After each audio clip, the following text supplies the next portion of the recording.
Hey guys, Adam with Hamilton Roots here. Just want to give you an update on our Microgreen Starter Kit that we got started about 4 days ago. Late last night, I got home from a Harlem Globetrotters game, which was great. Took the lid off and I took some pictures of what these look like as soon as I took the lid off. Hopefully my video editing skills will allow me to put those pictures into this video. If not, I'll post them online. But the microgreens are looking great. They were thirsty. The soil had dried out a little bit, so we have watered our microgreens, and I'm going to show you how I water these.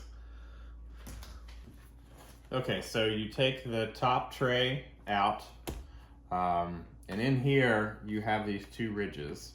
So what I did is I filled up water to just cover these two ridges, and when you put your microgreen tray with holes back in, you'll want to make sure that the ridges line up with the indentions on the bottom of the tray. So you put your water in, and then you can just set your greens back on. That will create a bottom watering effect where the soil will wick up the moisture. That really helps alleviate a lot of mold issues. So you can see these things look great. So you'll just want to keep these microgreens in a sunny area, hopefully somewhere with some good ventilation. You don't want a lot of stagnant air around them. The microgreens will probably need to be watered about once a day. The top of the soil will dry out. They might start to lay over a little bit.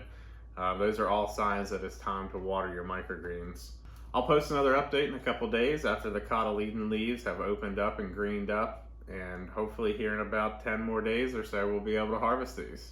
Thanks for watching. Happy growing.